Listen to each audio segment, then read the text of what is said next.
കർത്താവായ യേശുക്രിസ്തുവിന്റെ ധന്യനാമത്തിൽ എല്ലാവർക്കും സ്നേഹവന്ദനം ചൊല്ലുന്നു. എൻ്റെ പേര് ഇസ്മായിൽ എന്നാണ്. പലരും എന്നോട് ചോദിക്കാറുണ്ട്, താങ്കൾ എന്തുകൊണ്ട് ഒരു ക്രിസ്ത്യാനിയായി? അല്പസമയം എൻ്റെ സാക്ഷ്യം നിങ്ങളുമായി പങ്കുവയ്ക്കുവാൻ ഞാൻ ആഗ്രഹിക്കുന്നു. ഉൽപ്പത്തി പുസ്തകം 16-ാം അധ്യായം അതിൻ്റെ 10 മുതലുള്ള വേദഭാഗങ്ങൾ നിങ്ങളുമായി പങ്കുവയ്ക്കാൻ ഞാൻ ആഗ്രഹിക്കുന്നു. അവിടെ അബ്രഹാമിൻ്റെ അല്ലെങ്കിൽ സാറായുടെ ദാസിയായ ഹാഗാർ സാറായുടെ അടുക്കിൽ നിന്ന് ഓടിപ്പോകുമ്പോൾ ദൈവത്തിൻ്റെ ദൂതൻ താനുമായി സംസാരിക്കുന്ന ഒരു വേദഭാഗമാണ് ഞാൻ നിങ്ങളുമായി പങ്കുവയ്ക്കാൻ ആഗ്രഹിക്കുന്നത്. അവിടെ ഇങ്ങനെ നാം കാണുന്നു, യഹോവയുടെ ദൂതൻ പിന്നെയും അവളോട്, ഞാൻ നിന്റെ സന്തതിയെ ഏറ്റവും വർദ്ധിപ്പിക്കും, അതെണ്ണിക്കൂടാതെ വണ്ണം പെരുപ്പമുള്ളതായിരിക്കും. നീ ഗർഭിണിയല്ലോ, നീ ഒരു മകനെ പ്രസവിക്കും. യഹോവ നിന്റെ സങ്കടം കേൾക്കുകൊണ്ട് അവൻ ഇഷ്മായേൽ എന്ന് പേർ വിളിക്കണം. അവൻ കാട്ടുകഴുതയെ പോലുള്ള മനുഷ്യനായിരിക്കും. അവന്റെ കൈ എല്ലാവർക്കും വിരോധമായും എല്ലാവരുടെ കൈ അവന് വിരോധമായും ഇരിക്കും. അവൻ തന്റെ സകല സഹോദരന്മാർക്കും എതിരെ പാർക്കും എന്ന് അരുളി ചെയ്തു. ഇന്ന് പകൽ നിങ്ങളുമായി അല്പസമയം ഞാൻ എൻ്റെ സാക്ഷ്യം പങ്കുവയ്ക്കുമ്പോൾ എന്തുകൊണ്ട് ഞാൻ ഈ വേദഭാഗം വായിച്ചു എന്ന് നിങ്ങൾ ചോദിക്കുമായിരിക്കാം. അബ്രഹാമിന്റെ ഭാര്യയായ സാറായുടെ ദാസിയായ ഹാഗാർ സാറായുടെ അടുക്കിൽ നിന്ന് ഓടിപ്പോകുമ്പോൾ തന്നോട് ദൈവത്തിന്റെ ദൂതൻ പറയുന്ന ഭാഗമാണല്ലോ നാം വായിച്ചത്. അവിടെ നാം ഇങ്ങനെ കാണുന്നു, നീ ഗർഭിണിയാണ്, നീ ഒരു മകനെ പ്രസവിക്കും, അവന്റെ പേര് ഇസ്മായിൽ എന്ന് നീ വിളിക്കണം. യഹോവ നിന്റെ സങ്കടം കേൾക്കുകൊണ്ട് അവൻ ഇസ്മായിൽ എന്ന് പേര് വിളിക്കണമെന്നാണ് നമ്മൾ വായിച്ചത്. ഞാനൊന്ന് പറയുന്നു, എന്തുകൊണ്ട് ഞാൻ ഈ വേദപുസ്തകം ആഴത്തിൽ സ്നേഹിക്കാനിട വന്നു? അതിന്റെ പ്രധാനപ്പെട്ട കാരണം, ഈ വേദപുസ്തകം ഇതൊരു പ്രവചന പുസ്തകമാണ്. ഇതിൽ എന്തൊക്കെ പ്രവചിച്ച് പറഞ്ഞിട്ടുണ്ടോ, എന്തൊക്കെ എഴുതി വെച്ചിട്ടുണ്ടോ, അതെല്ലാം അതുപോലെ നടന്നിട്ടുണ്ട്. ഇനി നടക്കാനുള്ളത് നടക്കുമെന്നും ഞാൻ പൂർണ്ണമായി വിശ്വസിക്കുന്നു. കാരണം ഇത് ദൈവത്തിന്റെ ആത്മാവിനാൽ വിരചിക്കപ്പെട്ട ദൈവത്തിന്റെ വചനമാണ്. ഇവിടെ നാം കണ്ടത്, യഹോവ നിന്റെ സങ്കടം കേൾക്കുകൊണ്ട് അവൻ ഇസ്മായിൽ എന്ന് പേർ വിളിക്കണം. അപ്പോൾ എന്റെ ദൈവത്തിന്റെ പ്രത്യേകത, അവൻ നമ്മുടെ സങ്കടങ്ങളെ കേൾക്കുന്നവനാണ്. ഹൃദയം നുറുങ്ങിയവർക്ക് യഹോവ സമീപസ്ഥൻ, മനസ്സ് തകർന്നവനെ അവൻ രക്ഷിക്കുന്നുവെന്ന് ദൈവത്തിന്റെ വചനത്തിൽ നാം വായിക്കുന്നു. പ്രിയ സഹോദരങ്ങളെ, അല്പസമയം ഞാൻ എൻ്റെ സാക്ഷ്യം നിങ്ങളുമായി പങ്കുവയ്ക്കുമ്പോൾ ഒരു കാര്യം ഞാൻ ഓർമ്മിപ്പിക്കാൻ ആഗ്രഹിക്കുന്നു. ഇത് ഏതെങ്കിലും ഒരു മതവിഭാഗത്തെ അല്ലെങ്കിൽ ഏതെങ്കിലും ഒരു ഭാഗത്തെ താഴ്ത്തിക്കെട്ടുവാനോ ആരെങ്കിലും ഉയർത്തുവാനോ അല്ല, മറിച്ച് ഈ ലോകത്തിലെ സനാതന സത്യമായ നിത്യദൈവമായ കർത്താവായ യേശു ക്രിസ്തുവിനെ കുറിച്ച്, ഈ യേശു ക്രിസ്തു എൻ്റെ ജീവിതത്തിൽ ചെയ്ത മാറ്റങ്ങൾ, അത്ഭുതങ്ങൾ അല്ലെങ്കിൽ എൻ്റെ ജീവിതത്തിൽ വരുത്തിയ രൂപാന്തരങ്ങളെ കുറിച്ച് പറയുവാനാണ് ഞാൻ നിങ്ങളുടെ മുമ്പാകെ ആയിരിക്കുന്നത്. ഞാൻ ജനിച്ചു വളർത്തപ്പെട്ടത് ഒരു യാഥാസ്ഥിതിക മുസ്ലിം കുടുംബത്തിലാണ്. തമിഴ്നാട് ബോർഡർ, വയനാട് തമിഴ്നാട് ബോർഡർ, സൂസമ്പാടി എന്ന് പറയുന്ന സ്ഥലത്ത് എൻ്റെ പിതാവ് അബ്ദുൾ റഷീദ്, മാതാവ് ഫാത്തിമ, 3 സഹോദരങ്ങളുണ്ട്, ഗഫൂർ, ഷഫീർ, റിയാസ്. ഞങ്ങള് കുഞ്ഞുനാൾ മുതലേ, ജനിച്ചു വളർത്തപ്പെട്ട ആ സമയം മുതലേ ഞങ്ങളുടെ ഭവനത്തിനകത്ത് അടുത്ത് തന്നെ ഒരു മുസ്ലിം പള്ളിയുണ്ട്. അതുകൊണ്ട് തന്നെ എല്ലാ രീതിയിലും മതചിട്ടയിൽ വളർത്തപ്പെട്ടവരാ ഞങ്ങൾ. അതാത് സമയത്ത് ബാങ്ക് വിളിക്കുമ്പോൾ നിസ്കരിക്കാൻ പോവുക, അങ്ങനെ ഇത്യാദി എല്ലാ കാര്യങ്ങളും വളരെ ചിട്ടയോടെ ഞങ്ങളുടെ മാതാപിതാക്കൾ ഞങ്ങളെ വളർത്തുവാൻ തക്കവണ്ണം ഇടയായി. ഞാൻ ഓർക്കുന്നു, 1-ാം ക്ലാസ് മുതൽ 4-ാം ക്ലാസ് വരെ മാനന്തവാടി എന്ന് പറയുന്ന സ്ഥലത്ത് ഞാനും വാപ്പയും ഞങ്ങൾ കുടുംബമായിട്ട് അവിടെ താമസിക്കാൻ തക്കവണ്ണം ഇടയായി. ഈ 1 മുതൽ 4 വരെ അവിടെ പഠിച്ചതിന് ശേഷം 5th സ്റ്റാൻഡേർഡിലേക്ക് ജോയിൻ ചെയ്യാനായി 4th സ്റ്റാൻഡേർഡ് പാസ് ചെയ്ത് നിൽക്കുന്ന സമയത്ത് മാനന്തവാടിയിൽ ഒരു ഗവൺമെന്റ് സ്കൂളിൽ ഞാൻ പോയി ജോയിൻ ചെയ്തു. എന്നാൽ എൻ്റെ പിതാവ് ഞങ്ങളുടെ ജീവിതത്തിലെ ഏറ്റവും പ്രധാനപ്പെട്ട ഒരു തീരുമാനമെടുത്തു. അത് ഈ തീരുമാനമായിരുന്നു, എന്നെയും എൻ്റെ ജ്യേഷ്ഠനെയും വയനാട്ടിലെ പ്രശസ്തമായ ഒരു യത്തീംഖാനയുണ്ട്, അഥവാ ഓർഫനേജ്, വയനാട് മുസ്ലിം ഓർഫനേജ് എന്ന് പറയും. ഈ ഓർഫനേജിലേക്ക് കൊണ്ടുപോയി വിടുവാൻ തക്കവണ്ണം ഇടയായി. ഞാനിങ്ങനെ ചിന്തിച്ചു, ഞാനന്ന് വളരെ കുഞ്ഞാണ്. ഞാനിങ്ങനെ ചിന്തിച്ചു, സാധാരണ സ്കൂളൊക്കെ കഴിഞ്ഞിട്ട് തിരിച്ചു വരുമ്പോൾ സന്ധ്യ ആകുന്ന സമയത്ത് തിരിച്ചു വരാം, അങ്ങനെയുള്ള പ്രതീക്ഷയോടൊക്കെയാണ് ഞാൻ അന്ന് എൻ്റെ പിതാവുമൊത്ത് ഞാനും എൻ്റെ ജ്യേഷ്ഠനും കടന്നു പോകാൻ തക്കവണ്ണം ഇടയായത്. എന്നാൽ ആ ദിവസം തിരിച്ചു പോകാമെന്നുള്ള ചിന്തയോടെ ഞാൻ അവിടെ കടന്നു നിന്നു. അന്ന് പോകാൻ സാധിച്ചില്ല. പിന്നീട് എൻ്റെ ഹൃദയത്തിലെ ആഗ്രഹം ഇതായിരുന്നു, എത്രയും പെട്ടെന്ന് എനിക്ക് വീട്ടിലേക്ക് പോകണം. ഈ ആഗ്രഹം അടുത്ത 3 വർഷത്തേക്ക് നടന്നില്ല. കാരണം വേറൊന്നുമില്ലായിരുന്നു, പിന്നീടാണ് എനിക്ക് മനസ്സിലായത്, ഞങ്ങളുടെ പിതാവ് ഞങ്ങൾ ഉപേക്ഷിച്ച് പോവുകയായിരുന്നു. അല്പമല്ലാത്ത കുടുംബ പ്രശ്നങ്ങളെല്ലാം ഞങ്ങളുടെ ജീവിതത്തിലുണ്ടായിരുന്നു. അതൊന്നും വിസ്തരിപ്പാൻ ഞാൻ ആഗ്രഹിക്കുന്നില്ല. എന്നാൽ ഇസ്മായിലിനെ കുറിച്ച് നമ്മൾ വായിക്കുമ്പോൾ ഉൽപ്പത്തി പുസ്തകത്തിൽ നമ്മൾ കാണുന്നു അവൻ കാട്ടുകഴുതയെ പോലുള്ള മനുഷ്യനായിരിക്കും. കാട്ടുകഴുതയെ കുറിച്ച് ഞാൻ ഇങ്ങനെയാണ് കേട്ടത്, അതിന്റെ മുമ്പിലൂടെ നടന്ന അത് കടിക്കും, പുറകിലൂടെ നടന്ന അത് തൊഴിക്കും. നല്ല സ്വഭാവം. ജനിച്ച് വീഴുന്നതിന് മുന്നമേ തന്നെ ഇസ്മായിൽ എങ്ങനെ ഇരിക്കുന്ന വ്യക്തി ആയിരിക്കുമെന്ന് ദൈവത്തിന്റെ വചനത്തിൽ വായിക്കുക. ഇതുപോലെ ഒരു ഇറിറ്റേറ്റഡ് ആയിട്ടുള്ള ഒരു പൈതലായി ഞാൻ അവിടെ വളരുവാൻ തക്കവണ്ണം ഇടയായി. എൻ്റെ കൂട്ടുകാർക്ക് എല്ലാവർക്കും ഞാൻ അത്ര നല്ല കൂട്ടുകാരനൊന്നുമല്ലായിരുന്നു. എന്നാൽ എൻ്റെ അധ്യാപകർക്ക് ഞാൻ നല്ലൊരു സ്റ്റുഡൻ്റ് ആയിരുന്നു. എന്നാലും എല്ലാ രീതിയിലും ആരെയും കീഴ്പ്പെടാത്ത, എല്ലാവരോടും ഇറിറ്റേറ്റഡ് ആയുള്ള ഒരു ചൈൽഡായി ഞാൻ അവിടെ വളർന്നു വരാനിട വന്നു. എന്നെ കേൾക്കുന്ന പ്രിയമിത്രമേ, ആ ഓർഫനേജിലെ സ്റ്റേ എൻ്റെ ജീവിതത്തിൽ ഒരു വിധത്തിൽ ഏറ്റവും നല്ല അനുഗ്രഹിക്കപ്പെട്ട ദിവസങ്ങളായിരുന്നു. കാരണം ആ ഓർഫനേജിൽ ഇരുന്നില്ലായിരുന്നുവെങ്കിൽ പലപ്പോഴും എനിക്ക് ഈ അനാഥരുടെയും അഗതികളുടെയും വേദന എന്തെന്ന് തിരിച്ചറിയുവാൻ കഴിയുകയില്ലായിരുന്നു. നാളുകൾ കഴിഞ്ഞു. 10th സ്റ്റാൻഡേർഡ് അവിടുന്ന് പാസ് ചെയ്ത് എന്ത് ചെയ്യണമെന്ന് അറിയാതെ ഇരിക്കുന്ന സമയത്ത് തിരിച്ചെൻ്റെ ഭവനത്തിലേക്ക് പോയി പ്രീ ഡിഗ്രിക്ക് എൻ്റെ ഉമ്മയുടെ ജ്യേഷ്ഠത്തി മൂത്തുമ്മയുടെ അടുക്കൽ മാനന്തവാടിയിൽ വെച്ച് പഠിക്കുവാൻ തക്കവണ്ണം ദൈവമായ കർത്താവ് എനിക്ക് വഴിയൊരുക്കി. 2 വർഷം ഞാൻ അവിടെ സ്റ്റേ ചെയ്ത് പഠിച്ചു. എൻ്റെ ക്ലാസ്സിൽ അനേക കൂട്ടുകാരുണ്ട്. അവരിൽ പലരും ക്രിസ്ത്യാനികളാണ്. എന്നാൽ എനിക്കറിയാവുന്ന ഒരേ ഒരു ക്രിസ്തീയ വർഗം എന്ന് പറയുന്നത് റോമൻ കാത്തലിക്സ് ആണ്. ഈ റോമൻ കാത്തലിക്സിനെ കുറിച്ച് ഞാൻ പലപ്പോഴും അവരോട് വാദിച്ചിട്ടുണ്ട്. കാരണം അവര് ഇതുപോലെ വിഗ്രഹങ്ങളെ ആരാധിക്കുന്ന, ദൈവത്തിന്റെ രൂപമൊക്കെ വെച്ച് ആരാധിക്കുന്നവരാണ്. അതുകൊണ്ട് അവർ യഥാർത്ഥ ക്രിസ്ത്യാനികളായിട്ട്, അല്ലെങ്കിൽ ക്രിസ്തീയത എന്ന് പറയുന്നത് തെറ്റായ മാർഗമാണ് എന്നുള്ളൊരു ധാരണയായിരുന്നു എൻ്റെ ഹൃദയത്തിലുണ്ടായിരുന്നത്. അതുകൊണ്ട് പലപ്പോഴും ഞാൻ അവരോട് പറഞ്ഞു, ഇത് തെറ്റല്ലേ എന്ന് ചോദിക്കുമ്പോൾ അവർ പല ഉത്തരങ്ങൾ പറയും. ഇതിനകത്തൊന്നും ഞാൻ തൃപ്തനല്ലായിരുന്നു. എന്നാൽ എൻ്റെ ക്ലാസ്സിലെ കൂട്ടുകാരിൽ ഒരു കൂട്ടുകാരൻ, റോയ് എന്നാണ് അവന്റെ പേര്. ഈ കൂട്ടുകാരൻ എല്ലാ രീതിയിലും മറ്റുള്ളവരിൽ നിന്ന് വ്യത്യസ്തനായിരുന്നു. കാരണം ഞങ്ങളെല്ലാം ആവശ്യമില്ലാത്ത ഓരോ കാര്യങ്ങൾ ഇടപെടുന്ന സമയത്ത് ഈ കൂട്ടുകാരൻ മാത്രം ഇതിനകത്തൊന്നും ഇടപെടാതെ മാറി നിൽക്കുന്ന ഞങ്ങൾ കണ്ടു. അവിടെ ഞങ്ങൾ പറയുന്ന കാര്യം ഇതായിരുന്നു, ഇവനേതോ വേറെ ഗ്രഹത്തിൽ നിന്നെല്ലാം വന്ന ഒരാളാ, ഇവനൊന്നും നമ്മുടെ കൂട്ടത്തിൽ കൂട്ടാൻ പറ്റത്തില്ലെന്ന് ഞങ്ങൾ ചിന്തിച്ചു. എന്നാൽ അവർ യൗവനകാലത്ത് അല്പമല്ലാത്ത ഈ ലോകമയമായുള്ള കാര്യങ്ങളൊക്കെ ഇടപെടുന്നുകൊണ്ട് ഇവൻ മാറി നിന്നതിന്റെ കാരണം എന്താണെന്ന് പിന്നീടാണ് എനിക്ക് മനസ്സിലായത്. കാരണം ഇവൻ ഒരു ദൈവ പൈതലായിരുന്നു. ഞാൻ ക്ലാസ്സിൽ സെക്കൻഡ് ഇയർ പഠിച്ചുകൊണ്ടിരിക്കുന്ന സമയത്ത് ക്ലാസ്സിന്റെ ഒരു മൂലയിലിരുന്ന് ഒരു പ്രത്യേക വിഷയത്തിൽ ഭാരപ്പെട്ട് കരഞ്ഞുകൊണ്ടിരിക്കുമ്പോൾ, കാരണം അതുപോലുള്ള ഒരു പ്രതിസന്ധി എന്റെ ജീവിതത്തിൽ കടന്നു വന്നു. ആ സമയത്ത് എന്താണ് ഞാൻ കറക്റ്റായിട്ട് ഓർക്കുന്നില്ലെങ്കിലും ആ ഒരു സമയത്ത് ഞാൻ ക്ലാസ്സിന്റെ ഒരു മൂലയിരുന്ന് കരഞ്ഞുകൊണ്ടിരിക്കുന്ന സമയത്ത് ഈ റോയ് എന്ന് പറയുന്ന കൂട്ടുകാരൻ്റെ അടുക്ക് വന്ന് ചോദിച്ചു, ഇസ്മായിലെ സഹോദരൻ, നിനക്ക് എന്തു പറ്റി? വേറൊരു കൂട്ടുകാരും എൻ്റെ അടുക്ക് വന്നില്ല, ഈ ദൈവ പൈതലായ റോയ് എൻ്റെ അടുക്കൽ വന്നു. ഞാൻ പറഞ്ഞു, എൻ്റെ ജീവിതത്തിൽ ഇന്ന കുഴപ്പങ്ങളുണ്ട്, ഇന്ന പ്രശ്നങ്ങളുണ്ട്. അവൻ എന്നോട് പറഞ്ഞു, നീ ഒന്നുകൊണ്ടും ഭാരപ്പെടേണ്ട, നാളെ നീ എൻ്റെ വീട്ടിലേക്കൊന്ന് വാ. അപ്പം ഞാൻ പറഞ്ഞു, തീർച്ചയായിട്ടും നാളെ ഞാൻ എൻ്റെ വീട്ടിലേക്ക് വരാം. പിറ്റേ ദിവസം വളരെ പ്രതീക്ഷയോടെ ക്ലാസ് കഴിഞ്ഞ് അവനുമായിട്ട് അവൻ്റെ വീട്ടിലേക്ക് ഞാൻ കടന്നുപോയി. വീട്ടിൽ കടന്നു ചെന്നപ്പോൾ എനിക്ക് ആകെപ്പെടാൻ അത്ഭുതമായ കാരണം, കാതിലും കഴുത്തിലും ഇല്ലാത്ത 2-3 സഹോദരിമാരും, ക്ലീഷ് ചെയ്തിരിക്കുന്ന അപ്പച്ചൻ, കാതിലും കഴുത്തിലും ഇല്ലാത്ത ഒരു അമ്മച്ചി. ഇതൊക്കെ കണ്ടപ്പോൾ ഞാൻ ചിന്തിച്ചു, ഞാൻ ഏത് ലോകത്താണ് വന്നിരിക്കുന്നത്. അതൊക്കെ കഴിഞ്ഞു വൈകിട്ട് ഇവരെല്ലാവരും കൂടെ പായിട്ട് മുട്ടുമടക്കി പ്രാർത്ഥിക്കുവാൻ തക്കോണം തുടങ്ങിയപ്പോൾ ഞാനിങ്ങനെ ചിന്തിച്ചു, അയ്യോ, 5 നേരം നിസ്കരിക്കുകയും അതുപോലെ ഖുർആൻ വായിക്കുകയും ചെയ്യുന്ന എനിക്ക് എങ്ങനെ ഇവരുമായിട്ട് മുട്ടുമടക്കാൻ പറ്റും? ആദ്യം ഒന്ന് ഹെസിറ്റേറ്റ് ചെയ്തൊന്ന് മടിച്ചു നിന്ന എന്നെ ഏതോ ഒരു ശക്തി അവിടെ മുട്ടുമടക്കിപ്പിച്ചു. ഇന്ന് ഞാൻ മനസ്സിലാക്കുന്നു, അത് ദൈവത്തിന്റെ പരിശുദ്ധാത്മാവിന്റെ ശക്തിയാണ്. അതിനുശേഷം ഒരു പാട്ടുപാടി ആരാധിച്ചു, വചനം വായിച്ചു, എന്നോടും വായിക്കാൻ പറഞ്ഞു. ഞാൻ ഏതാ ഭാഗം വായിച്ചതൊന്നും എനിക്കറിയത്തില്ല, പക്ഷെ ഇവർ വായിക്കാൻ പറഞ്ഞു, ഞാനും വായിച്ചു. അതിനുശേഷം ഈ വാത്സല്യ പിതാവ്, എല്ലാവരുടെയും പ്രാർത്ഥന കഴിഞ്ഞ് വാത്സല്യ പിതാവ് പ്രാർത്ഥിക്കാൻ കൊണ്ടു തുടങ്ങി. എല്ലാ കാര്യങ്ങളും പ്രാർത്ഥിച്ചെന്ന് ഞാൻ കരുതുകയാണ്. എന്താ പ്രാർത്ഥിച്ചെന്ന് ഞാൻ എപ്പോഴും ഓർക്കുന്നില്ല. ഒരു കാര്യം ഞാൻ ഓർക്കുന്നു, ഈ പിതാവ് പ്രാർത്ഥിക്കുമ്പോൾ ഇസ്മായിൽ ഇസ്മായിൽ എന്ന് പറയുകയും ചെയ്യുന്നു, ഏങ്ങലടിച്ച് കരയുകയും ചെയ്യുന്നു. ഞാനിങ്ങനെ ചിന്തിച്ചു, എൻ്റെ ജീവിതത്തിൽ ആദ്യമായി എന്നെ കാണുന്ന ഒരു വ്യക്തി എന്തുകൊണ്ടാണ് എനിക്ക് വേണ്ടി ഇങ്ങനെ കരയുന്നത്? ഇങ്ങനെ ഞാൻ ചിന്തിച്ചുകൊണ്ടിരിക്കുമ്പോൾ ഇദ്ദേഹം വീണ്ടും കരഞ്ഞു. എൻ്റെ ജീവിതത്തിൽ അതുവരെയും എനിക്ക് വേണ്ടി കരയുന്ന ഒരു വ്യക്തിയെ ഞാൻ കണ്ടിട്ടില്ല. ആ ഭവനത്തിൽ നിന്ന് വളരെ സന്തോഷത്തോടെ ഞാൻ തിരിച്ച് എൻ്റെ വീട്ടിലേക്ക് തിരിച്ചുപോയി. പ്രീ ഡിഗ്രി കഴിഞ്ഞതിന് ശേഷം ഡിഗ്രിക്ക് ഇംഗ്ലീഷ് ലിറ്ററേച്ചർ എടുത്ത് പഠിക്കാൻ തക്കവണ്ണം ബത്തേരിയിൽ കോഓപ്പറേറ്റീവ് കോളേജ് എന്ന് പറയുന്ന ഒരു പ്രൈവറ്റ് കോളേജ് ജോയിൻ ചെയ്ത് പഠിക്കാൻ എൻ്റെ ദൈവമായ കർത്താവിനെ സഹായിച്ചു. ഞാനിപ്പോൾ എൻ്റെ കർത്താവിനെ കുറിച്ച് പറയുമ്പോൾ അന്ന് ഇതിനെക്കുറിച്ചൊന്നും എനിക്ക് അറിയത്തില്ലായിരുന്നു. എന്നാൽ ഇപ്പോൾ എനിക്ക് മനസ്സിലാക്കാൻ പറ്റും, എൻ്റെ ജീവിതത്തിൽ കടന്നുപോയ ഓരോ കാര്യങ്ങളും എൻ്റെ ദൈവം അറിയാതെയല്ല സംഭവിച്ചത്. അതുകൊണ്ടാണ് ഞാനിപ്പോൾ കർത്താവിനെ കുറിച്ച് പറയുന്നത്.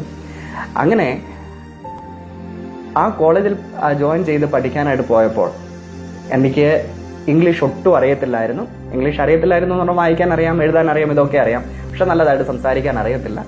എൻ്റെ ക്ലാസ്സിൽ കുറേ കൂട്ടുകാരുണ്ട്, അവരെല്ലാം നല്ലതായിട്ട് ഇംഗ്ലീഷ് സംസാരിക്കുന്നവരാണ്. ഞങ്ങളുടെ ഒരു സാധാരണ രീതിയിൽ പറയുകയാണെങ്കിൽ എൻ്റെ ഇംഗ്ലീഷ് അത്ര പൊട്ട ഇംഗ്ലീഷ് ആയിരുന്നു. അതുകൊണ്ട് എന്നാലും ഞാൻ ആവേശത്തോടെ സംസാരിക്കുന്നതൊക്കെ കേട്ടിട്ട് സീനിയറായിട്ട് പഠിക്കുന്ന ഒരു സിസ്റ്ററുണ്ട്. ഇവര് കാതിലും കഴുത്തിലും ഒന്നും ഇല്ലാത്തൊരു സിസ്റ്ററാണ്. ഇപ്പോഴേ നമുക്ക് മനസ്സിലാക്കുക ഒരു പെന്തക്കോസ്തുകാരിയാണ്.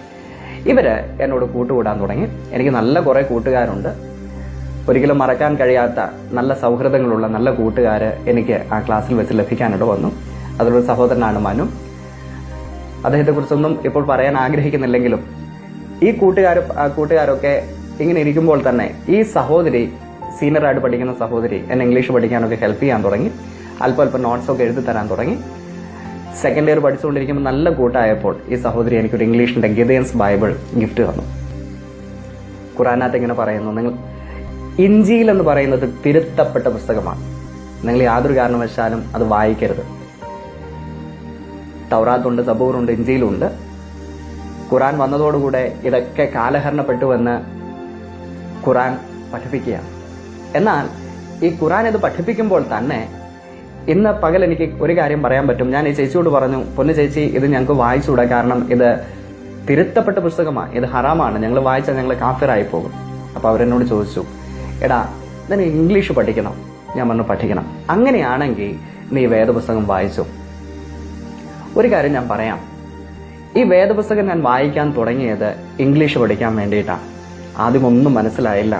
പക്ഷെ ഒരു കാര്യമുണ്ട്, ഇത് ജീവനുള്ള ദൈവത്തിന്റെ ജീവനുള്ള വചനമാണ്.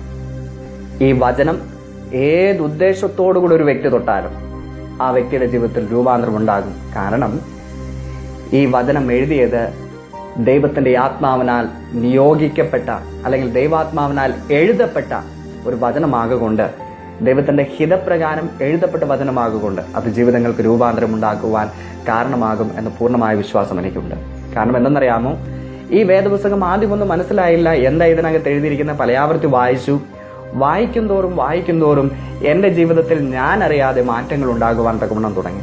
അപ്പോൾ എനിക്ക് മനസ്സിലായി ഇതിനകത്ത് എന്തോ സത്യമുണ്ട്. അങ്ങനെ ഇരിക്കുമ്പോൾ ഇതേ ചേച്ചി എന്നെ ICPF വർക്ക് ചെയ്യുന്ന ജേക്കബ് കുരുവിള, അന്നമ്മ ജേക്കബ് എന്ന് പറയുന്ന ഒരു കുടുംബം നടത്തുന്ന ഒരു കോളേജ് യൂത്തിന് വേണ്ടിയിട്ട് നടത്തുന്ന ഒരു ക്ലാസ് അറ്റൻഡ് ചെയ്യുവാൻ തക്കവണ്ണം എന്നെ കൊണ്ടുപോകാനിടയായി. അവിടേക്ക് പോയപ്പോൾ അവരെ കണ്ടപ്പോഴേ എനിക്ക് മനസ്സിലായി ക്ലീൻ ഷേവ് ചെയ്തിരിക്കുന്ന അങ്കിളാണ്, കാതിലും കഴുത്തിലും ഇല്ലാത്ത ആന്റിയാണ്. ഇപ്പൊ എനിക്ക് മനസ്സിലായി ഇവർ പെന്തക്കോസ്തുകാരാണ്. ഞാൻ അവരുടെ അടുക്കൽ പോയി. അങ്ങനെ ആദ്യമായിട്ട് അവരുടെ ക്ലാസ്സിൽ പങ്കെടുത്തുകൊണ്ടിരിക്കുന്ന സമയത്ത് അവർ യേശുവിനെ കുറിച്ചൊന്നും പറയുന്നില്ല. കുറെ കുട്ടികളുണ്ട്. സാധാരണയായിട്ട് പേഴ്സണാലിറ്റി ഡെവലപ്മെന്റിനെ കുറിച്ചും യങ്സ്റ്റേഴ്സ് ഫേസ് ചെയ്യുന്ന പ്രോബ്ലംസിനെ കുറിച്ചൊക്കെ അവർ നല്ല രീതിയിൽ ക്ലാസ് എടുത്തുകൊണ്ടിരിക്കുന്നു. എനിക്ക് ആ ക്ലാസ് നല്ലതായിട്ട് ഇഷ്ടമായി. ആ ക്ലാസ്സിന് ശേഷം ഈ അങ്കിളും ആന്റിയുമായിട്ട് സംസാരിപ്പാൻ എൻ്റെ ഒരു കൂട്ടുകാരനുമായി ഞാൻ അവിടെ നിന്നു.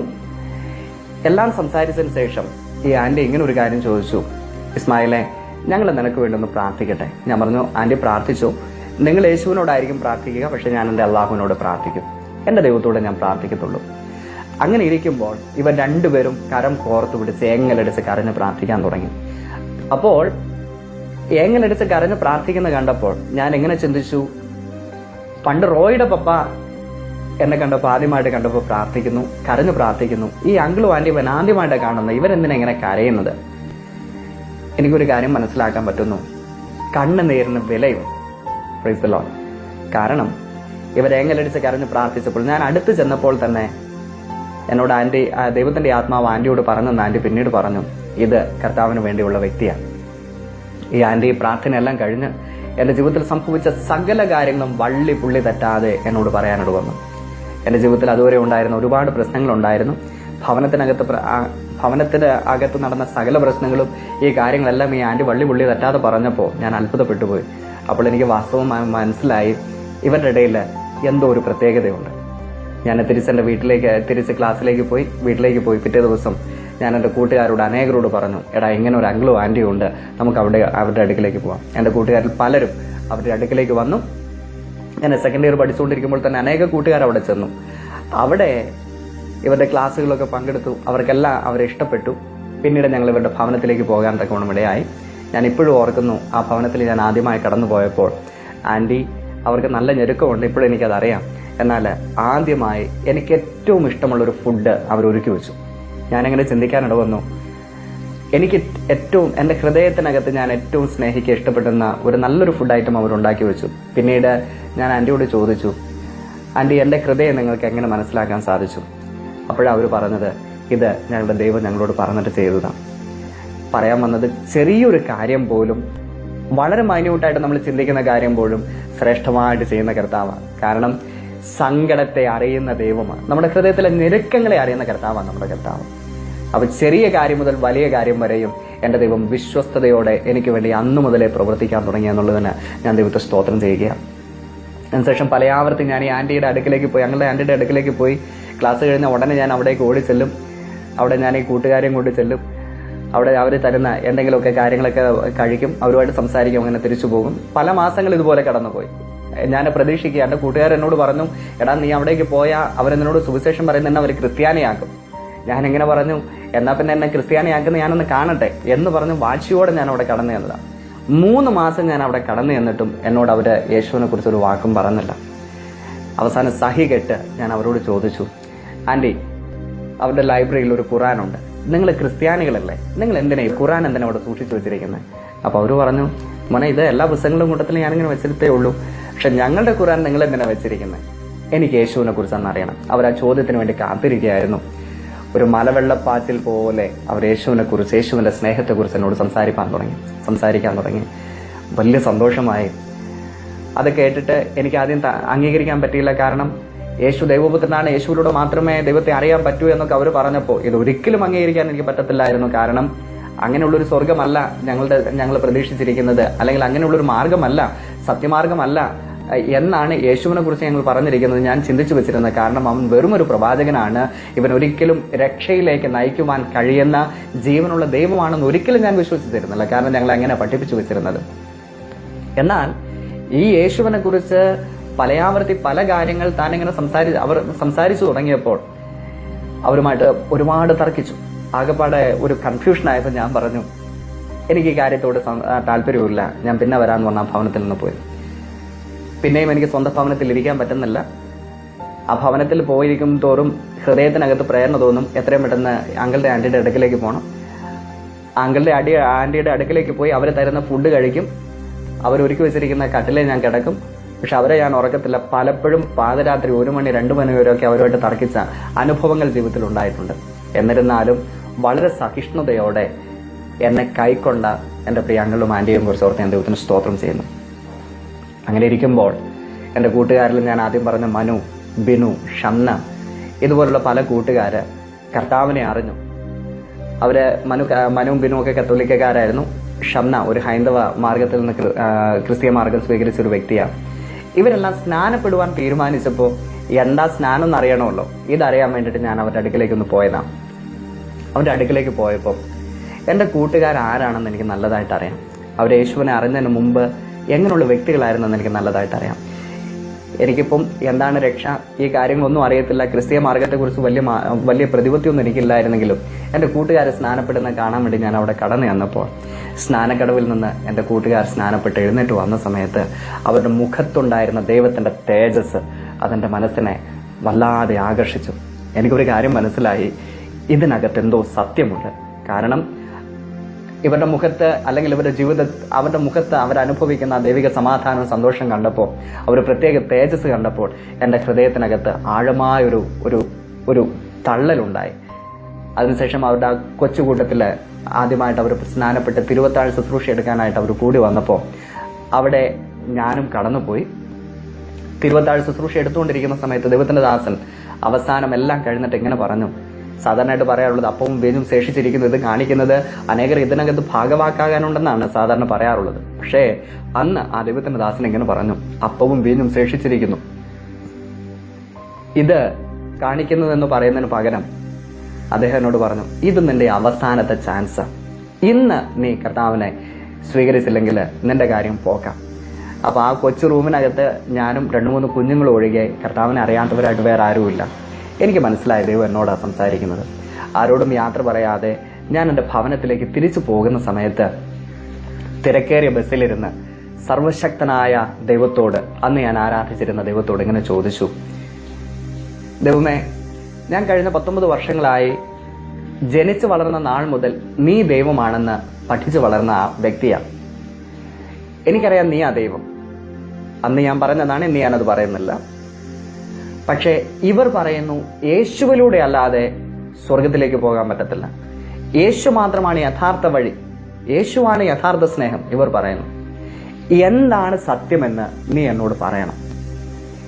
ഞാൻ പ്രാരംഭത്തിൽ വായിച്ച വേദഭാഗം നിങ്ങൾ ഓർക്കുന്നല്ലോ. യഹോവ നിന്റെ സങ്കടം കേൾക്കൊണ്ടവൻ ഇസ്മായിൽ എന്ന് പേർ വിളിക്കണം. നമ്മുടെ ദൈവത്തിന്റെ പ്രത്യേകത, അവൻ കേൾക്കുന്നവനാണ്. ഈ ദൈവം ഒരിക്കലും സങ്കടങ്ങളെ കേട്ട് മൗനമായിട്ടിരിക്കുന്നവനല്ല, അവൻ കേൾക്കുന്നു, അവൻ ഉത്തരമരുളുന്നു. ദൈവത്തിന്റെ വചനത്തിൽ ഇങ്ങനെ വായിക്കുന്നു, ഹൃദയം നുറുങ്ങിയവർക്ക് യഹോവ സമീപസ്ഥൻ, മനസ്സ് തകർന്നവരെ അവൻ രക്ഷിക്കുന്നു. ഞാനങ്ങനെ ഹൃദയ നുറുക്കത്തോടെ ആ ബസ്സിനകത്തിരുന്ന് കരഞ്ഞു പ്രാർത്ഥിക്കുമ്പോൾ ഈ സർവശക്തനായ യേശു കർത്താവ് എന്റെ ഹൃദയത്തോട് സംസാരിച്ചു, എന്നോട് സംസാരിച്ചു. യേശു എന്നോട് പറഞ്ഞു, ഇസ്മായിലെ, നിന്റെ കയ്യിലിരിക്കുന്ന ബൈബിൾ നീ തുറക്ക്, വായിക്ക്. യോഹന്നാൻ എഴുതിയ സുവിശേഷം 1-ാം അധ്യായം അതിന്റെ 12-ാമത്തെ തിരുവചനം. യേശുവിനെ കൈക്കൊണ്ട് അവന്റെ നാമത്തിൽ വിശ്വസിക്കുന്ന ഏവർക്കും ദൈവമക്കളാകുവാൻ അവൻ അധികാരം കൊടുത്തു. ആ വചനം അവന്റെ ഹൃദയത്തിന് ആഴത്തിൽ പതിഞ്ഞു. ഏവർക്കും എന്ന് പറയുമ്പോൾ മുസൽമാനായിരുന്ന എനിക്കും പറ്റുമല്ലോ. അങ്ങനെയെങ്കിൽ യേശുവെ, എന്റെ ഹൃദയത്തിലേക്ക് നീ ഒന്ന് വരണമേ. 1999 ഡിസംബർ 9 5:45 എന്റെ യേശു കർത്താവ് എന്റെ ഹൃദയത്തിൽ കർത്താധികർത്താവായി രാജാധിരാജാവായി വരുവാൻ തക്കവണ്ണമിടയായി. ആ സമയത്ത് ഞാൻ എന്താ ചെയ്യുന്നതെന്ന് എനിക്ക് മനസ്സിലായില്ല. പക്ഷെ ഒരു കാര്യം ഞാൻ ചിന്തിച്ചു, എനിക്ക് തിരിച്ചറിയാൻ പറ്റി, എന്റെ യേശു, ഈ ഉലകത്തെ സൃഷ്ടിച്ച, എന്നെ സൃഷ്ടിച്ച ഹല്ലേലൂയ ആ ദൈവം എന്റെ ഹൃദയത്തിൽ വന്നു. ആ നിമിഷം മുതൽ എന്റെ ജീവിതത്തിലുണ്ടായ മാറ്റം, എന്റെ ഹൃദയത്തിലുണ്ടായിരുന്ന സമാധാനം, അത് ഒരിക്കലും വർണ്ണിക്കുവാൻ കഴിയാത്ത സമാധാനമാണ്. സാധാരണയായിട്ട് ഞാൻ വീട്ടിലേക്ക് തിരിച്ചു ചെല്ലുന്ന സമയത്ത് അനിയന്മാരോട് വഴക്കിടുന്ന പതിവുണ്ട്. സാധാരണയായിട്ട് വീട്ടിലേക്ക് ചെല്ലുന്ന സമയത്ത് ദേഷ്യ സ്വഭാവത്തോടെ കടന്നു ചെല്ലുന്ന പതിവുണ്ട്. എന്നാൽ ആദ്യമായിട്ട് എൻ്റെ ഉമ്മയോട് സ്നേഹത്തോടെ ഉമ്മ എന്ന് വിളിക്കാൻ, എൻ്റെ അനിയന്മാരോട് സ്നേഹത്തോടെ, അവരോട് വളരെ സ്നേഹത്തോടെ അവരോട് ഇടപെടാനൊക്കെ കർത്താവ് എന്നെ സഹായിച്ചു. ഞാൻ മനസ്സിലാക്കുന്നു, യേശുവിൻ്റെ സ്നേഹം എല്ലാവരും രൂപാന്തരപ്പെടുത്തുന്ന സ്നേഹമാണ് യേശുവിൻ്റെ സ്നേഹം. അതിനുശേഷം പിന്നീട് എന്താ ചെയ്യണമെന്ന് എനിക്ക് അറിയത്തില്ലാത്തത് കൊണ്ട് എനിക്ക് ബൈബിൾ തന്ന ആ സഹോദരിയെ ഞാൻ വിളിച്ച കാര്യങ്ങളൊക്കെ പറഞ്ഞു, എൻ്റെ അങ്കിളിൻ്റെ ആൻറ്റിയെ ഞാൻ വിളിച്ച കാര്യങ്ങളൊക്കെ പറഞ്ഞു. എന്നാൽ ഈ സഹോദരിയുടെ ചർച്ചിലേക്ക് ഞാൻ കടന്നുപോയി. അവിടെ ആദ്യമായിട്ടൊരു സൺഡേ ആരാധനയ്ക്ക് പോയപ്പോൾ അവിടുത്തെ പ്രിയ പാസ്റ്റർ ജോസ് മാടശ്ശേരി, അദ്ദേഹം ഇതുപോലെ എന്താണ് രക്ഷ, എന്താണ് യഥാർത്ഥത്തിൽ ക്രിസ്തീയത എന്നുള്ളതിനെക്കുറിച്ച് ഒരാമുഖമായി ഒരു നല്ലൊരു മെസ്സേജ് പറയാൻ തക്കവണ്ണമിടയായി. അപ്പോഴാണ് വാസ്തവത്തിൽ എന്താണ് യഥാർത്ഥത്തിൽ രക്ഷിക്കപ്പെടുക എന്ന് പറഞ്ഞാലെന്ന് മനസ്സിലാക്കാനിടയായത്. നമ്മുടെ പാപങ്ങൾക്ക് വേണ്ടി കാൽവരി ക്രൂശിൽ അവസാനത്തെ തുള്ളി രക്തം വരെയും ഊറ്റിത്തന്ന് മരിച്ച് അടക്കപ്പെട്ട ഈ യേശു കർത്താവിലൂടെ അല്ലാതെ എനിക്ക് ദൈവത്തോട് അടുക്കുവാൻ കഴിയില്ല, പിതാവായ ദൈവത്തോട് അടുക്കാൻ കഴിയുകയില്ലെന്ന് എനിക്കന്ന് ബോധ്യമായി. അന്ന് കണ്ണുനീരോടുകൂടെ എൻ്റെ പാപങ്ങളെ എല്ലാം ഏറ്റുപറഞ്ഞ് ഉപേക്ഷിച്ച് എൻ്റെ കർത്താവിനെ സുന്ദരഷ്ടാവായി സ്വീകരിക്കാൻ കർത്താവിനെ സഹായിച്ചു. അന്ന് ആ ചർച്ചിൽ വെച്ച് എൻ്റെ ദൈവത്തിന് വേണ്ടി പൂർണ്ണമായി എന്നെ സമർപ്പിക്കാൻ തക്കവണ്ണമിടയായി. അതിനുശേഷം പ്രിയ അങ്കിളിനും ആൻറ്റിയും ഒക്കെ കണ്ട് കാര്യങ്ങളൊക്കെ സംസാരിച്ചു. ഈ ചർച്ചിൽ കണ്ടിന്യൂസ് ആയിട്ട് പോരാൻ തുടങ്ങി. ഏകദേശം 3 മാസം കഴിഞ്ഞതിന് ശേഷം സംസാരിച്ചു കൊണ്ടിരിക്കുമ്പോൾ തന്നെ എനിക്ക് നല്ല ഹൃദയത്തിൽ ബോധ്യമുണ്ട്, ഞാൻ രക്ഷിക്കപ്പെടാൻ തന്നെ കാരണം എൻ്റെ കൂട്ടുകാരൻ്റെ സ്നാനമാണ്. എനിക്ക് മനസ്സിലായി, പാപത്തിൽ മരിച്ച് ജീവിച്ചിരുന്ന എനിക്ക് പുതുജീവൻ തന്ന കർത്താവിൻ്റെ ആ സ്നേഹത്തിൻ്റെ പൂർണ്ണത വെളിപ്പെടണമെങ്കിൽ ഞാൻ കർത്താവിനെ ജലത്തിൽ സാക്ഷിച്ചേ പറ്റൂ. ഞാൻ ഈ ആഗ്രഹം പാസ്റ്ററുമായിട്ട് സംസാരിച്ചു, അങ്കിളും ആൻറ്റിയുമായിട്ട് സംസാരിച്ചു. ഈ പാസ്റ്റർ എന്നെ ബത്തേരിയിൽ ഒരു മാനാഞ്ചിറ സ്ക്വയർ എന്ന് പറയുന്ന ആ സ്ക്വയറിൽ അവിടെ വെച്ച് എനിക്ക് സ്നാനപ്പെടുവാൻ തക്കവണ്ണം, നാലാഞ്ചിറ സ്ക്വയർ എന്ന് പറയുന്ന സ്ഥലത്ത് വെച്ച് എനിക്ക് സ്നാനപ്പെടാൻ തക്കവണ്ണം ഇടയായി. വളരെ രഹസ്യമായിട്ടാണ് ഞാൻ ഈ കാര്യങ്ങളൊക്കെ ചെയ്തത്. എൻ്റെ ഭവനത്തിലേക്ക് പോകുമ്പോൾ തീർച്ചയായിട്ടും അവർക്ക് ചെറുതായിട്ടുള്ള ചില സംശയങ്ങളുണ്ടായിരുന്നു. കാരണം ഞാൻ എൻ്റെ കർത്താവിനെ അറിഞ്ഞതിന് ശേഷം അധികമൊന്നും അവരുടെ മതചിട്ടകൾക്ക് അടിസ്ഥാനപരമായ കാര്യങ്ങളൊന്നും ചെയ്യാൻ ഞാൻ കടന്നു പോകത്തില്ലായിരുന്നു. നിസ്കരിക്കാനോ പ്രാർത്ഥിക്കാനോ ഒന്നും ഞാൻ കടന്നു പോകത്തില്ലായിരുന്നു. അതുകൊണ്ട് എല്ലാവർക്കും സംശയമായിരുന്നു. ഇങ്ങനെ ഇരിക്കുമ്പോഴാണ് എല്ലാവരും ഇങ്ങനെ പറയുന്നു, ചിലരൊക്കെ ഇങ്ങനെ ഉമ്മയോടും ജ്യേഷ്ഠനോടും ഒക്കെ പറഞ്ഞു, അവൻ മത്തായിയായി, അവൻ ക്രിസ്ത്യാനിയായി എന്നാണ് കേൾക്കുന്നത്. അങ്ങനെയൊക്കെ പറഞ്ഞ് ഒരുപാട് പ്രശ്നങ്ങളൊക്കെ ഉണ്ടായിരുന്നു. പക്ഷേ എൻ്റെ കോളേജിൽ നിന്ന് എനിക്ക് ഉച്ചയ്ക്ക് ശേഷമാണ് ക്ലാസ്. ഈ കോളേജ് കഴിഞ്ഞ് വീട്ടിലേക്ക് പോകുമ്പോൾ ഞാൻ വളരെ താമസിച്ച് വീട്ടിലേക്ക് പോകത്തുള്ളൂ. വീട്ടിലേക്ക് ഇങ്ങനെ പോകുന്ന സമയത്ത് താമസിച്ച് ചെല്ലും, ഏറ്റവും ലാസ്റ്റ് ബസ്സിന് ചെല്ലും. എല്ലാവരും ഉറങ്ങി കഴിഞ്ഞിട്ട് ഞാൻ വീട്ടിൽ ചെല്ലത്തുള്ളൂ. കാരണം ഇവരുടെ ചോദ്യത്തെ അഭിമുഖീകരിക്കാൻ മടിച്ചിട്ട് തന്നെ ഞാനത് ചെയ്തത്. ഉമ്മ പലപ്പോഴായിട്ട് ഇങ്ങനെ ചോദിച്ചു, മോനെ നീ ക്രിസ്ത്യാനിയായെന്ന് കേൾക്കുന്നു, നീ മത്തായിയായെന്ന് കേൾക്കുന്നു, അത് ശരിയാണ്? ഞാൻ പറഞ്ഞു, ഇല്ല ഉമ്മ, ഞാൻ ഇപ്പോഴും ഇസ്മായിൽ തന്നെയല്ലേ, ഞാൻ ഉമ്മയുടെ ഇസ്മായിൽ തന്നെയാണ്. പക്ഷേ സ്നാനപ്പെട്ടതിന് ശേഷം എന്നെ സ്നാനപ്പെടുത്തുവാൻ കൊണ്ടുപോയ ഡ്രൈവർ, വണ്ടിയുടെ ഡ്രൈവർ ഒരു മുസൽമാനായിരുന്നു ഞാൻ കരുതുക. സ്നാനപ്പെട്ടതിന് ശേഷം എൻ്റെ വീട്ടിലുള്ള എല്ലാവരും ഈ കാര്യം പറഞ്ഞു. എൻ്റെ ജ്യേഷ്ഠൻ വളരെയധികം കോപാകുലനായി. എന്നെ നല്ലതായിട്ട് സ്നേഹിക്കാൻ കരുതുകയും ചെയ്യുന്ന ജ്യേഷ്ഠനാണ്. അവന് ഇതൊരിക്കലും അംഗീകരിക്കാൻ പറ്റാത്ത കാര്യമായിരുന്നു. കാരണം അത് അവന് ഉൾക്കൊള്ളാൻ സാധിക്കാത്തതുകൊണ്ട് അവൻ എന്നോട് ആദ്യം ഒന്നും സംസാരിച്ചില്ല.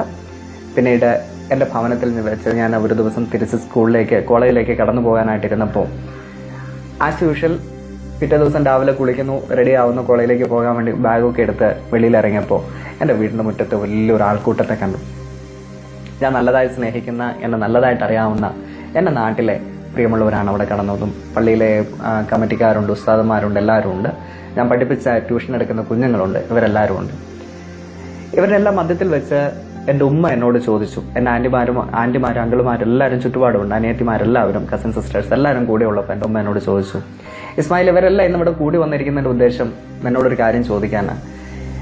ഇവർ പറയുന്നു നീ ക്രിസ്ത്യാനി ആയിട്ടുണ്ടെങ്കിൽ, അത് ക്രിസ്ത്യാനി ആയിട്ടില്ല എന്ന് ഞാൻ വിശ്വസിക്കുന്നു, ഉമ്മ പറഞ്ഞതാണ്. നീ ക്രിസ്ത്യാനി ആയിട്ടുണ്ടെങ്കിൽ നീ അതിപ്പോൾ പറയണം, അല്ലെങ്കിൽ ഇല്ലെങ്കിൽ ഇല്ല എന്ന് പറയണം. ദൈവത്തിന്റെ വചനത്തിൽ പറയുന്നു, മനുഷ്യന്റെ മുമ്പിൽ വെച്ച് എൻ്റെ കർത്താവിനെ ഏറ്റുപറയാത്തവനെ സ്വർഗസ്ഥനായ പിതാവിന്റെ മുമ്പിൽ വെച്ച് ഞാനും തള്ളി പറയും. Praise the Lord.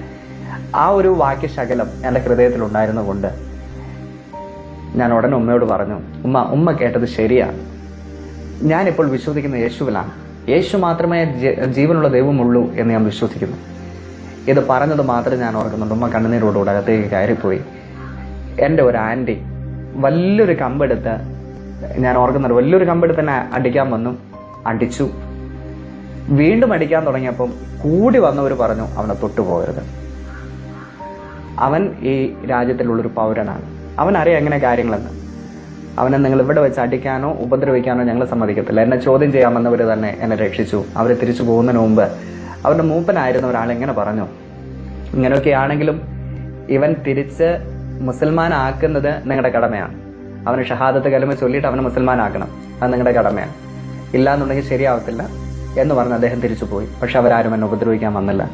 എന്നാൽ അതേ സമയത്ത് എൻ്റെ ഒരു ആൻറ്റി, വേറൊരു ആൻറ്റി വെട്ടുകത്തിയുമായിട്ട് എന്നെ വെട്ടാൻ തക്കവണ്ണം ഓടി വന്നു.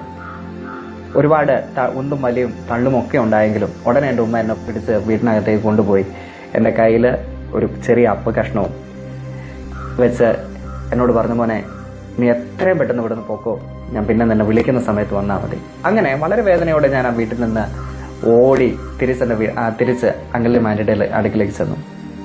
വളരെ കണ്ണുനീരോടുകൂടെ തിരിച്ചു പോകുമ്പോൾ എൻ്റെ കുഞ്ഞനിയനെ കണ്ണ് ഞാൻ ഓർക്കുന്നു. അവൻ്റെ പുറത്ത് തട്ടിയിട്ട് മോനെ എന്നോട് ദേഷ്യവും തോന്നലടാന്ന് പറഞ്ഞ് പോകുന്നത് ഞാനിപ്പോഴും ഓർക്കുന്നു, റിയാസിനോട്. അത് കഴിഞ്ഞ് തിരിച്ച് അങ്കിളിന്റെ അടുക്കിലേക്ക് വന്നു. പിന്നെ അവിടെ ഞാൻ ഒളിച്ച് താമസിക്കാൻ തക്കവണ്ണം തുടങ്ങി. ദിവസങ്ങൾക്ക് ശേഷം എൻ്റെ മാതാവ് എന്നെ വീണ്ടും തിരിച്ചു വിളിച്ചു. ഉമ്മ എന്നോട് പറഞ്ഞിരുന്നു, ഞാൻ മോനെ തിരിച്ചു വിളിക്കുന്ന സമയത്ത് നീ ഒന്നുകൂടെ വരണം. അങ്ങനെ തിരിച്ച് ഞാൻ എൻ്റെ വീട്ടിലേക്ക് ചെന്നപ്പോൾ എൻ്റെ ഉമ്മ എന്നോട് പറഞ്ഞു, മോനെ നീ പോകുന്ന തെറ്റിലേക്കാടാ, നീ പോകുന്ന നിന്റെ മാർഗം ശരിയല്ല, അവർ നിന്നെ ചതിച്ചതാടാ, നീ തിരിച്ചു പോകാം. ഞാൻ പറഞ്ഞു, എൻ്റെ പൊന്നുമ്മ, എങ്ങനെ പോയാലും എനിക്കൊരു കാര്യം അറിയാം, ഉമ്മയെ ഞാൻ സ്നേഹിക്കുന്നു.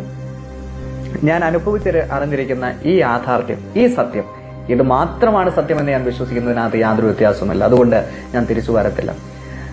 അവരൊരുപാട് കരഞ്ഞു, ഒരുപാട് കരയും പിഴയും ഒക്കെ ചെയ്തു. പക്ഷെ അതിനകത്ത് വീഴുന്നില്ല എന്ന് കണ്ടപ്പം എൻ്റെ കയ്യിൽ മഷിയിട്ട് നോക്കിയിട്ട് വേറൊരു ആൻറ്റിയുമായിട്ട് മഷിയിട്ട് നോക്കിയത്. ആൻറ്റി പറഞ്ഞു, ഇവനെ തിരിച്ചു കിട്ടത്തില്ല, അവനെ കൊണ്ടുപോയെന്ന് പറഞ്ഞു. അപ്പോൾ ഞാൻ മനസ്സിലാക്കുക, സത്യത്തില് തിന്മയിൽ നിന്ന് സത്യമാർഗത്തിലേക്ക് വന്നപ്പോൾ എങ്ങനെയെങ്കിലും തിരിച്ചു കൊണ്ടുപോകാൻ ശ്രമിച്ചു, പക്ഷെ പറ്റത്തില്ല. ഇപ്പൊ എനിക്കൊരു കാര്യം മനസ്സിലായി. എനിക്ക് പിന്നീട് ഇപ്പോഴെനിക്ക് സത്യസന്ധമായിട്ട് പറയാൻ പറ്റും, എൻ്റെ യേശു കർത്താവ്, ഹല്ലേലൂയ, സകലത്തിനും മേലായ ദൈവമാണ്. അവനെ കൊണ്ട് സകലവും കഴിയുമെന്ന് ഞാൻ വിശ്വസിക്കുന്നു. ഒരു തിന്മയ്ക്കും നമ്മുടെ ജീവിതത്തെ തൊടുവാനോ അല്ലെങ്കിൽ അതിനെ കീഴ്പ്പെടുത്തുവാനോ കഴിയുകയില്ല എന്ന് ഞാൻ വിശ്വസിക്കുക. അങ്ങനെ ഞാൻ ആ ഭവനത്തിൽ എന്നോട് അങ്ങനെ പറഞ്ഞപ്പോൾ എൻ്റെ ഉമ്മ അവസാനം എന്നെ ശപിച്ചിട്ട് പറഞ്ഞു വിട്ടു, ഞാൻ മരിച്ചാൽ എൻ്റെ മയ്യത്ത് കാണാൻ പോലും നീ വരരുത്. അന്ന് കണ്ണുനീരോടുകൂടെ, അന്നൊക്കെ എനിക്ക് നല്ല സങ്കടമായിരുന്നതൊക്കെ കേട്ടപ്പോൾ. പക്ഷേ എവിടെ നിന്നറിയാത്ത കരയുന്നുണ്ടെങ്കിലും കരയുന്നുണ്ടെങ്കിൽ, ഏങ്ങലടിച്ച് കരയുന്നുണ്ടെങ്കിൽ, തകർന്നവനായിട്ട് പോരുന്നെങ്കിലും എൻ്റെ ഹൃദയത്തെ ബലപ്പെടുത്തി ഉറപ്പിച്ചു നിർത്തിയ ആ ദൈവത്തിന്റെ സമാധാനത്തിനാണ് ദൈവത്തിനെ ഞാൻ സ്തോത്രം ചെയ്യുക. കാരണം ദൈവത്തിന്റെ വചനത്തിൽ ഇങ്ങനെ പറയുന്നു, സകല ബുദ്ധിയെയും കവിയുന്ന ദൈവിക സമാധാനത്താൽ എൻ്റെ കർത്താവിനെ നിറച്ചു. Praise the Lord. ആ ഒരു ദൈവിക സമാധാനത്താൽ എൻ്റെ കർത്താവിനെ നിറച്ചു. ഞാൻ തിരിച്ച് എൻ്റെ അങ്കിളും ആൻറ്റിയുടെ അടുക്കിലേക്ക് പോയി. അവിടെ ചെന്നിട്ട് ഞാൻ അങ്കിളിനോട് ആൻറ്റിയോട് കാര്യങ്ങളൊക്കെ പറഞ്ഞപ്പോൾ അവരെന്നെ 3 മാസം ഒരു ലോഡ്ജിൽ 3 ആഴ്ചയിൽ ഒരു ലോഡ്ജിൽ ഒളിച്ച് താമസിപ്പിച്ചു. അതിനുശേഷം അവരുടെ ഭവനത്തിന് തന്നെ മച്ചിന്റെ പുറത്ത്, തട്ടിന്റെ പുറത്ത്, പഴയ വീട്, ഓടിട്ട വീടാ, ഈ മച്ചിന്റെ പുറത്ത് എന്നെ ഒളിപ്പിച്ച് താമസിച്ചു. അവരെന്നോട് പറഞ്ഞു, ഇനി മോനെ ഒരു കാരണവശാലും വെളിയിലേക്ക് പോകരുത്. എൻ്റെ ഈ കൂട്ടുകാരന്മാർ മനുവും ബിനുവും ഞാൻ പോകുന്നിടത്തിലൊക്കെ എൻ്റെ ബോഡി ഗാർഡ്സ് ആയിട്ട് വരും. ആരും കാണാതെ അവരാണ് എന്നെ പ്രൊട്ടക്ട് ചെയ്യുന്നത്. കോളേജിലേക്ക് പോയാൽ അതുപോലെ എന്നെ തിരിച്ചു കൊണ്ടുവരും. അങ്ങനെ വളരെയധികം റിസ്ക് ആ സഹോദരന്മാർ എനിക്ക് വേണ്ടി എടുത്തു. അങ്ങനെ ഈ വീടിന്റെ മച്ചിന്റെ പുറത്ത് ഞാൻ താമസിച്ചു. പിന്നീട് അവിടെ ഉണ്ടായിരുന്ന കുറച്ച് അനുഭവങ്ങളൊക്കെ ഉണ്ട്. അതൊന്നും ഞാൻ വിസ്തരിപ്പാൻ ആഗ്രഹിക്കുന്നില്ല. എന്നാലും ഞാനൊരു കാര്യം പറയാം. എന്നെ അന്വേഷിച്ച് അനേകർ കടന്നു വന്നതായിട്ട് ഞാൻ കേട്ടു. എന്നാൽ ആ മച്ചിന്റെ പുറത്തു നിന്ന് ഞാൻ ഇറങ്ങുന്നത് രാത്രിയാണ്. രാത്രി ഇറങ്ങും. പിന്നെ എല്ലാവരും പോയതിനു ശേഷം രാത്രി ആ മച്ചിന്റെ പുറത്തുനിന്ന് ഇറങ്ങും. കുറെ കുപ്പിയൊക്കെ നിരത്തി വെച്ചിട്ടുണ്ട്. അതിനകത്ത് മൂത്രം ഒഴിച്ചിട്ട് ആ കുപ്പി രാത്രിയാണ് കാലിയാക്കുന്നത്. അതുപോലുള്ള കുറെ അനുഭവങ്ങളൊക്കെ കർത്താവ് എനിക്ക് തന്നു. അതിനൊക്കെ ആയിട്ട് ദൈവത്തിന് സ്തോത്രം ചെയ്യുകയാണ്. ഈ അനുഭവങ്ങളൊക്കെ ഞാൻ എന്തുകൊണ്ട് പങ്കുവെക്കുന്നു എന്ന് വെച്ചാൽ, ഈ ക്രിസ്തു എന്ന് പറയുന്ന ആ നിധി, അത് ഏറ്റവും വിലയേറിയ നിധിയാണ്. കാരണം ദൈവത്തിന്റെ വചനം മത്തായി സുവിശേഷത്തിൽ 9-ാം അധ്യായത്തിൽ ഇങ്ങനെ ഒരു ഉപമ സ്വർഗരാജ്യത്തെക്കുറിച്ച് കർത്താവ് പറയുമ്പോൾ ഇങ്ങനെ പറയുന്നു, ഒരു മനുഷ്യൻ ഒരു വയലിൽ ഒരു നിധി കണ്ടു. ആ നിധി കണ്ടിട്ട് ഈ മനുഷ്യൻ എന്ത് ചെയ്യുമെന്ന് അറിയാമോ? തനിക്കുള്ളതൊക്കെയും വിറ്റിട്ട് ഈ നിധി എടുക്കാൻ വേണ്ടിയിട്ട് താൻ പോയി. നിധി വാങ്ങാൻ വേണ്ടി തനിക്കുണ്ടായിരുന്ന സകലതും വിറ്റു. വയലിൽ ആ നിധി. ഞാൻ പറയട്ടെ, എൻ്റെ ജീവിതത്തിൽ ഏറ്റവും വലിയ നിധി എന്ന് പറയുന്നത്, എൻ്റെ ജീവിതത്തിൽ ഏറ്റവും വലിയ സമ്പാദ്യം എന്ന് പറയുന്നത് ഈ ലോകരക്ഷകനായ ക്രിസ്തു എൻ്റെ ജീവിതത്തിൽ വന്നതാണ്. Praise the Lord. അതിനുശേഷം ആ അങ്കിളും ആന്റിയുടെ ഭവനത്തിൽ വെച്ച് ഞാൻ അറിയാനിട വന്നു. പല ആവർത്തി എൻ്റെ ഉമ്മയും സഹോദരങ്ങളും അവിടെ കടന്നു വന്ന് അന്വേഷിച്ചുകൊണ്ട് പിന്നീട് ഞാൻ മനസ്സിലാക്കി, പലരും എന്നെ പിടിച്ചുകൊണ്ടു പോകാൻ അല്ലെങ്കിൽ തിരിച്ചു കൊണ്ടുപോകാനൊക്കെ ഒരുപാട് ശ്രമങ്ങളുണ്ടായി. അവരെന്നെ അന്വേഷിച്ച് നടക്കുകയായിരുന്നു ഞാൻ മനസ്സിലാക്കി. ഇപ്പോൾ ഞാൻ മനസ്സിലാക്കുന്നു, പ്രാണന്റെ അധികാരം എൻ്റെ കർത്താവിൻ്റെ കയ്യിലാണ്. അവൻ ഒരിക്കലും നമ്മെ എന്ത് ചെയ്യത്തില്ലെന്നറിയാമോ? മരണത്തിന് ഏൽപ്പിച്ചു കൊടുക്കുകയില്ല. എൻ്റെ കർത്താവ് എന്നെ വിടുവിച്ചു, ഇത്രമാത്രം നിലനിർത്തി. 2000 മാർച്ച് 9 ഞാൻ കർത്താവിന്റെ ജലത്തിൽ സാക്ഷിച്ചു. അതിനുശേഷം 2000 ഏപ്രിൽ 3 എൻ്റെ അങ്കിളും ആന്റിയും ട്രൈബൽ മിഷൻ എന്ന് പറയുന്ന ഒരു സംഘടനയിലേക്ക് എന്നെ കൊണ്ടുപോകാൻ തക്കവണ്ണം ഇടയായി. ഞാനിപ്പോഴും ഓർക്കുന്നു, ഞാൻ ഈ കർത്താവിനെ അറിയുന്നതിന് മുമ്പ് ICPFന്റെ പല ക്യാമ്പിൽ പങ്കെടുക്കാൻ തക്കവണ്ണം ഇടയായി. പല ക്യാമ്പ്സിൽ ഞാൻ പങ്കെടുത്തു. ആ ക്യാമ്പുകളെല്ലാം എൻ്റെ ജീവിതത്തിൽ ഒരുപാട് രൂപാന്തരങ്ങൾ ഉണ്ടാക്കിയതെന്ന് ഞാൻ മനസ്സിലാക്കുന്നു. അങ്ങനെ ഒരു ക്യാമ്പിൽ 1999 ഒരു ക്യാമ്പിൽ ഞാൻ പങ്കെടുത്തപ്പോൾ കർത്താവിന്റെ ശ്രേഷ്ഠ അഭിഷിക്തനായ ഡോക്ടർ K മുരളീധർ അവിടെ വന്ന് ക്ലാസ് എടുത്ത് ഞാൻ എപ്പോഴും ഓർക്കുന്നു. ആദ്യമായിട്ടാണ് ആ ക്യാമ്പിന് പങ്കെടുക്കുന്നത്. അന്ന് ശരിക്കൊരു തെറിച്ച ചെറുക്കനായതുകൊണ്ട് ഒരു ഇച്ചിരി കുസൃതി തരങ്ങളൊക്കെ കയ്യിലുണ്ടായിരുന്നു. ഈ കർത്താവിന്റെ ദാസൻ അവിടെ ക്ലാസ് എടുക്കാൻ വന്നപ്പോൾ ഞാൻ അദ്ദേഹത്തിന്റെ തമിഴ് ആക്സന്റഡ് മലയാളമാണ് താൻ സംസാരിക്കുന്നത്. അതുകൊണ്ട് ഞാൻ അദ്ദേഹത്തിനെ കുറിച്ച് ഇങ്ങനെ കമന്റൊക്കെ പറഞ്ഞ് ഞാൻ എപ്പോഴും ഓർക്കുന്നു, ഇത് മലയാളം മര്യാദയ്ക്ക് സംസാരിക്കാൻ അറിയാത്ത ആളാണോ പ്രസംഗിക്കുന്നതെന്നൊക്കെ അല്പമല്ലാത്തൊരു കമന്റൊക്കെ ഞാൻ പറഞ്ഞു. പക്ഷേ ദൈവത്തിന്റെ നീതി എന്ന് പറയുന്നത്, ഈ വലിയ ദൈവദാസന്റെ ആ സ്ഥാപനത്തിലേക്ക് എൻ്റെ കർത്താവ് എന്നെ അയച്ചു. 1 വർഷത്തേക്ക് ഞാൻ അവിടെ പോയതാണ്. പക്ഷെ നീണ്ട 11 വർഷക്കാലം എൻ്റെ ദൈവമായ കർത്താവ് എന്നെ അവിടെ നിർത്തി. 1 വർഷം എനിക്ക് എൻ്റെ ലിറ്ററേച്ചറിന്റെ ഫൈനൽ ഇയർ എക്സാം എഴുതാൻ സാധിച്ചില്ല. അതുകൊണ്ട് ആ ഒരു വർഷം, ആദ്യത്തെ 1 വർഷം പഠിക്കാൻ വേണ്ടി സ്പെൻഡ് ചെയ്തതിനു ശേഷം അവിടെ തുടങ്ങിയിരുന്ന ഒരു എലിമെന്ററി സ്കൂളിന്റെ ഒരു കൊച്ചു ഭാഗമായിട്ട് ഞാനും അവിടെ കൂടി. ആ സ്കൂൾ വളർന്നു വന്നു. അത് 10th വരെയുള്ള ഒരു നല്ലൊരു ഹൈസ്കൂളാക്കി കർത്താവ് അതിനെ ഉയർത്തി. ട്രൈബൽ മിഷന്റെ എല്ലാ നല്ല പ്രവർത്തനങ്ങൾക്കായിട്ട് ദൈവത്തിന് സ്തോത്രം ചെയ്യുന്നു. ആ സ്കൂൾ വളരുന്നതിനനുസരിച്ച് കർത്താവ് എന്നെ അവിടെ വളർത്തി.